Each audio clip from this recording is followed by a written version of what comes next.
बापू बाहर निकाले। आश्रम वाले ऐसे हैं कैसे हैं।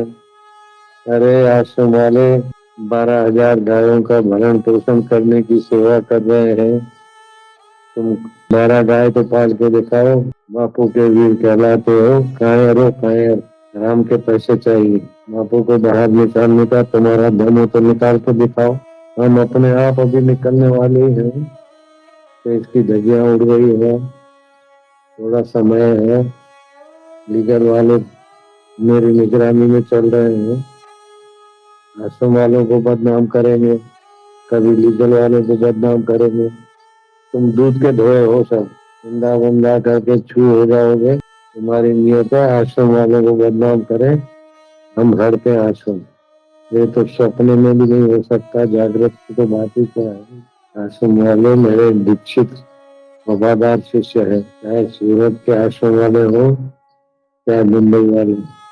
और किसी की धतिंग चले ऐसा मैंने मौका ही नहीं रखा। 171 पेड़ लगा दिए और हर पेड़ में शक्तिपात किया और मेरा फोटो सहित शक्तिपात का। ताकि दूसरा कोई पेड़ लगाकर कोई शुरू हुआ था। बड़का पेड़ लगा के खुद का फोटो लगाए। उसके ऊपर तो कुत्ते पिचकारी करते लेकिन हमारे 171 पेड़ पूजे जा रहे हैं। हम तो जानते थे कि जो प्रसिद्ध महापुरुष होता है और फिर किसी का भांडा फोड़ता है तो उसके पीछे तो लगता ही है समाज। तो यहाँ भी तूफान आने वाले हैं। उसके पहले ही आंधी तूफान से भी हमारे साधकों का कोई नुकसान न हो। बढ़ पे फेरा फिरते। बढ़ने तो नहीं किया छेड़छाड़ हमारे पर रेप का केस नहीं है। सेक्स का संभोग का केस नहीं है। बना ही नहीं। छेड़छाड़ का ही केस है। छेड़छाड़ 1800 किलोमीटर दूर से बीमार लड़की को बुला के छेड़छाड़ हमने किया। चलो जो भी बोलते हो सब सही है। चलो क्या हो जाएगा। बद होना बुरा है। बदनाम होने में तो मेरे को आत्मबल मिलता है। बदनामी होती तो पैसों के बल से बदनामी करवाते हैं। साधक जानते हैं। डंके की चोट बोलते हैं। फिर किसी को कुछ भी बोलना है तो बोलते रहो। कानूनी प्रक्रिया से व्यवस्था भंग न हो। व्यवस्था रात को बनी रही है तो अभी कुछ महीनों का खेल है। 1-2 महीने का खेल है। बाद में हम एकदम हमारे बीच में आ ही जाएंगे। अब ये बोलेंगे हमने हल्ला किया इसलिए बाप को हक। अरे तुमने हल्ला करके अपना छिछरापन दिखाया है। तुम्हारे कारण ही आता हूँ। आने वाला ही हूँ। आने वाला ही था। तो ऐसे चल रही। हम क्यों दबाव डालें। पुलिस पर क्यों दबाव डालें। जुडिशल पर क्यों दबाव डालें। किसी को क्यों बदनाम करें। ठीक है संसार है। बेचारे अच्छे हैं सब भले हैं। जो भले भले मानकर सबकी भलाई का आनंद लेते। तो तुम आरोप लगाकर आश्रमवासियों पर तुम्हारे लिए हम घिसा पिटा बोले हमारी ताकत नहीं है। तुम्हारी ताकत है आश्रम वालों को बदनाम करने की। बापू को बाहर निकालने की। जो सेवा कर रहे हैं उनको बदनाम करने की तुम्हारी ताकत है। हमारी ताकत नहीं है। व्यर्थ का निंदा करना व्यर्थ का किसी को आरोप लगाना या आपको अपना उल्लू सीधा करना। उल्लू तो सीधा क्या होता है। उल्लू सीधा करने वाले ही उल्लू बन जाते हैं। वो बिंद्रा वन में कटे हुए क्या हुआ। बड़ा पंडाल लगाया बड़ा। हम चंदा नहीं लेते थे पैसे। ये खर्चा कहाँ से हुआ। तुम तो स्वामी जी। तुम्हारे को तो स्वामी जी को तो बस स्वामी जी बड़े त्यागी हैं बड़े त्यागी हैं लेकिन लेने का तरीका भी तो है। अटकल है। ये खर्चे होते हैं इसमें भीड़ दिखती है।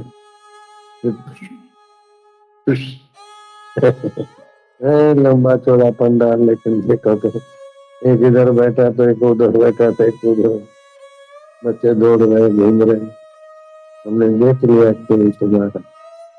अमृतानंद का भी खेल देख लिया और घूम के अब क्या क्या नाम लेना, फलाना फलाना फलाना। ठीक है, तुमको जो ठीक लगता है करो, अपने आप थकोगे।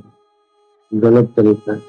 जो बाहर निकालने के काम में हमने लगाए हैं, दो चार व्यक्ति हैं, उनको तुम बदनाम करके सब खड़े नहीं हो जाएंगे। राष्ट्रवादियों को कोसोगे, सफल नहीं होंगे। मेरे आश्रम और मेरे घर अपने आप में सबल है। जो आंधी तूफान झेले वही बड़ बादशाह होता है। और बड़ बादशाह के बुजुर्ग जो सेवा करते हैं वो कोई कमजोर नहीं होते। जैसे मच्छर चिल्लाते रहते हैं, लोग सोते रहते हैं, मच्छरदानी लगा मजे से। ऐसे ही है, उनके लिए तो चारों तरफ बड़ बादशाह की, बापू के सत्संग की मच्छरदानियां लगी है।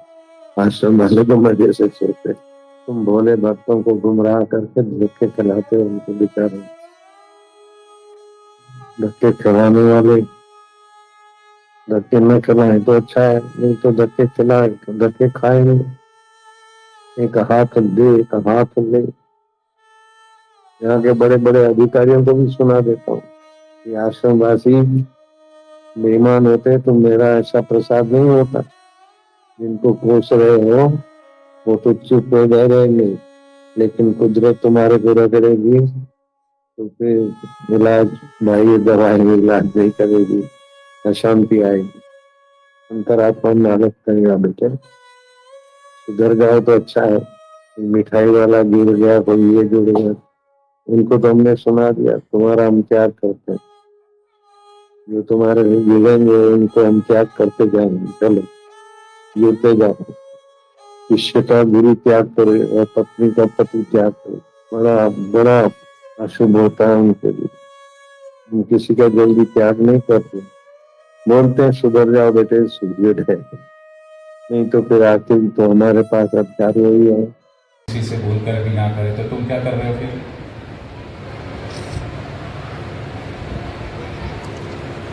और सभी प्रश्नों के उत्तर गुरुदेव प्रत्यक्ष देते हैं आके कि क्यों देरी हो रही है, क्या कारण है। वो भी जानते हैं, समझते हैं, लेकिन उनका तो धंधा ही है ना, उनकी तो वो रोजी रोटी है।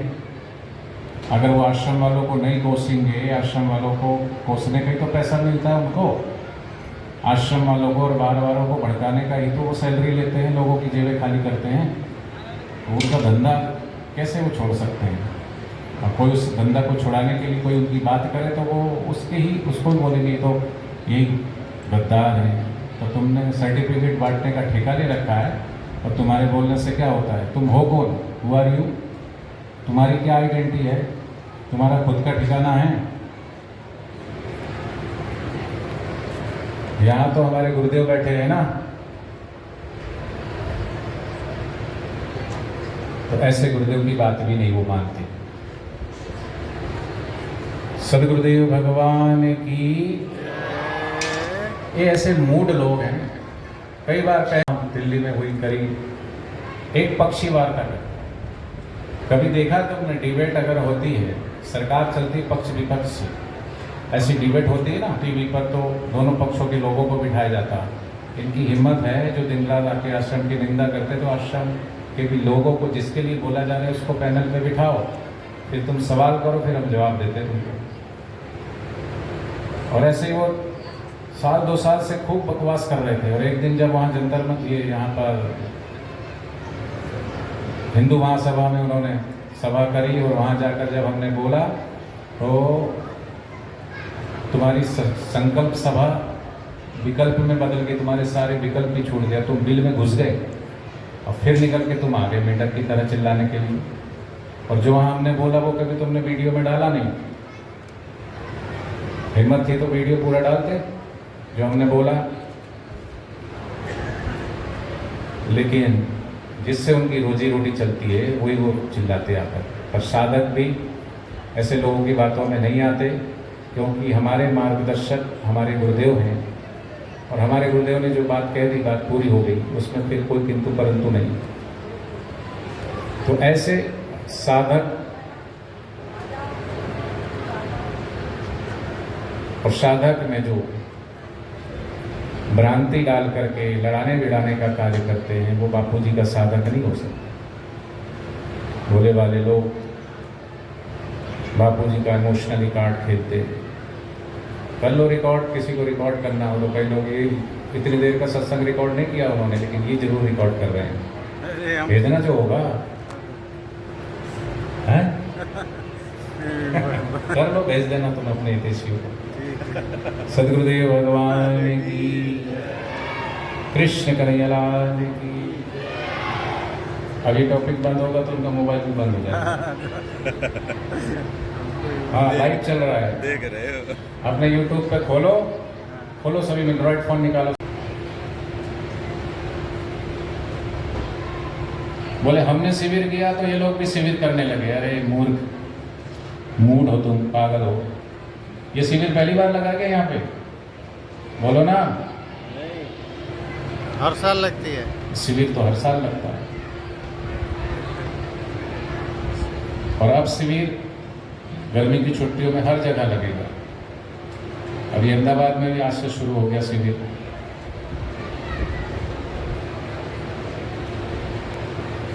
सात, आठ, 9, 10 अहमदाबाद में। उसके बाद अभी जो भी समितियां यहाँ पर बच्चों को लेकर के आए हैं वो सब अपने अपने क्षेत्र में, अपने अपने आश्रमों में, एक तो नियम ये लेके जाना कि हम हर रविवार को अपने निकट के आश्रम में अवश्य जाएंगे। और अपने अपने आश्रमों में जहाँ से भी आप आए हैं अभी गर्मी की छुट्टियों में, अपने अपने आश्रमों में भी आप जो है शिविर जरूर लगाइएगा। वो लगाते ही हैं। बाल संस्कार की भाई बहनें सभी देश भर में, और इन्हीं की इतनी मेहनत है बाल संस्कार के भाइयों की बहनों की कि अहमदाबाद में जब दीपावली में शिविर लगता है तो पूरे देश भर से कितने वहाँ 10-10, 20-20 हज़ार बच्चे वहाँ पर शिविर में पहुँचते हैं। आप सब बच्चों की बाल संस्कार चलाने वालों की मेहनत है। ये बाल संस्कार केंद्र और खोलें।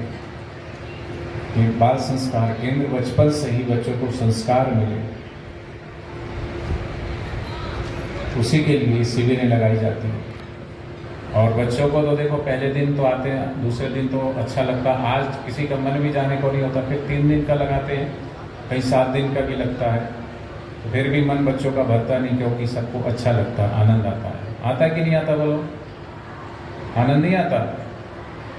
आता है तभी तो आप यहाँ कोई व्यवस्था इतनी खास नहीं।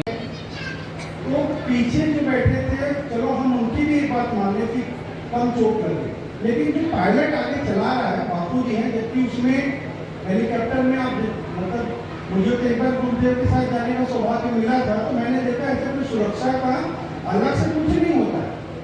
फिर भी ना गुरुदेव को कुछ हुआ, और सबसे बड़ी बात उसमें जितने लोग बैठे थे सब एकदम साफ सुथरा बच गए। और जितने बापू जी को देखा था सत्संग में कि आकर के तुरंत बापू जी पंडाल पे आए और बापू जी ऐसे जंप कर रहे थे कि जैसे अभी झूला झूल के आए। हेलीकॉप्टर में दुर्घटना नहीं हुई, झूला झूल के आए, एकदम मस्त। और इससे बड़ा चमत्कार क्या चाहिए?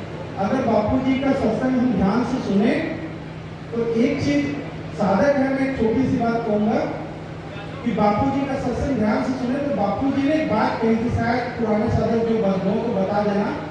बापू जी ने बोला था, मैं ये पहली बार नहीं आया हूं।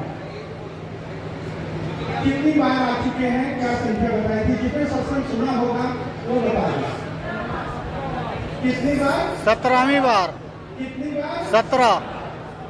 बापू जी इससे पहले 17 बार आ चुके हैं। तो आप खुद सोचो कि हमारे परम पूज्य सदगुरुदेव जी क्या हैं। आज इस शरीर में हम देख रहे हैं, इससे पहले 16 बार और। अब आप बताओ 16 बार और मतलब भगवान कृष्ण युग, राम युग, उससे पहले सत्य युग, किस युग की श्रेणियां जोड़ेंगे हम, उसके बाद में ये गुरुदेव हमें मिले। और मैं बड़ी छोटी सी बात एक बता देता हूं आपको। अभी भी जो लोग बापू जी को छोड़ के भटक रहे हैं ना दूसरे लोगों के पीछे, उनके लिए मैं एक छोटी सी कथा सुना देता हूं।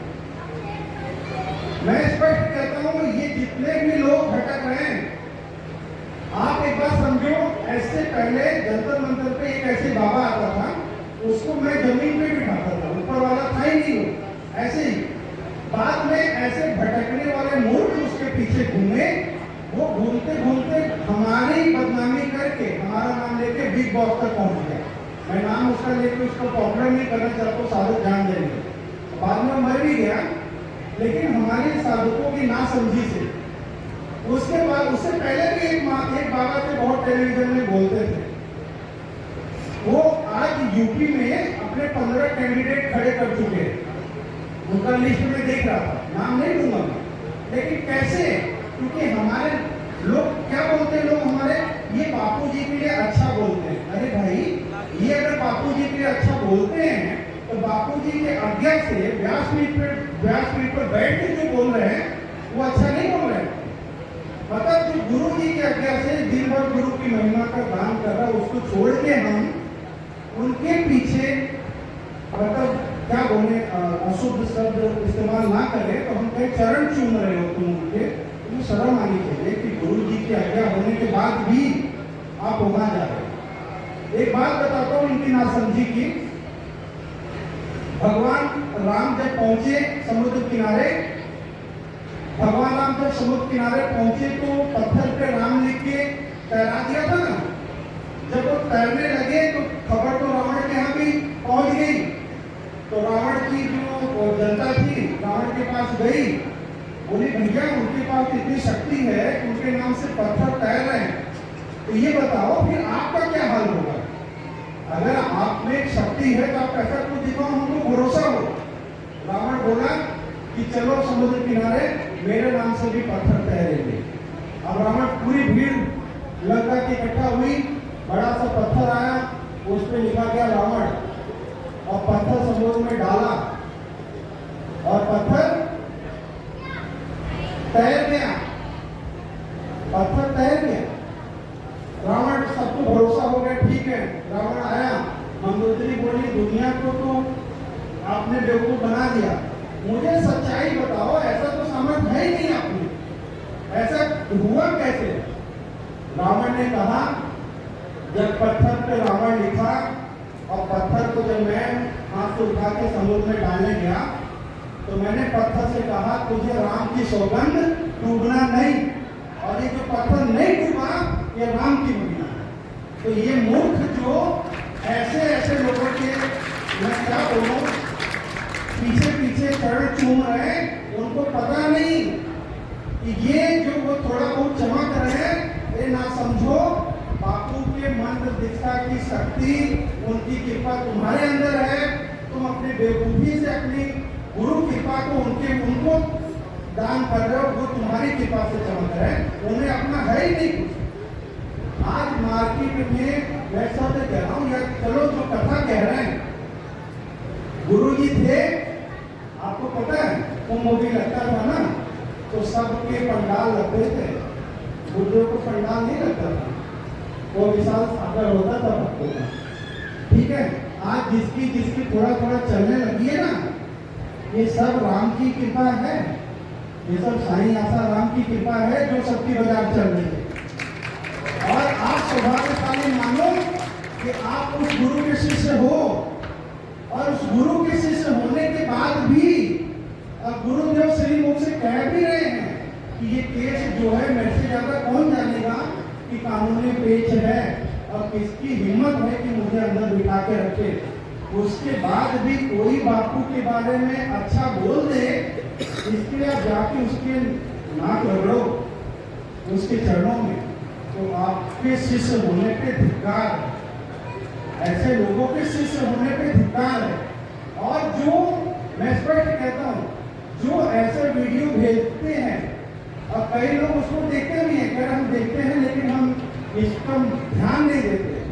आप स्पष्ट सुन लेना, आप उस वीडियो को देखने के बाद में ईमानदारी से बोल रहा हूँ, आप वो वीडियो ऐसी देखो, उसका में माला करने बैठो, आपको माला में मन नहीं लगेगा, आपके वही सब चीजें दिमाग में चलेंगी। तो हमारे हक में जो आता है हम उस काम को करें, हमारे हिस्से में जो आता है वो करें, गुरु के हिस्से में जो आता है गुरु कर रहे हैं, गुरु आज्ञा दे रहे हैं। अगर हर चीज हम सोचे कि हमारे हिस्सा होगा, कुछ लोग कहते हैं कि ये बापू जी को दबाव में बुलवा रहे हैं। अरे बाप रे बाप, मतलब आपको इतना बोलने का सामर्थ्य है? जो गुरुदेव सत्संग में कहते थे, अगर गुरु जी कहते थे अगर मेरे सत्संग में कहीं कमी हो जाए तो मैं कुबेर भंडारी की बदली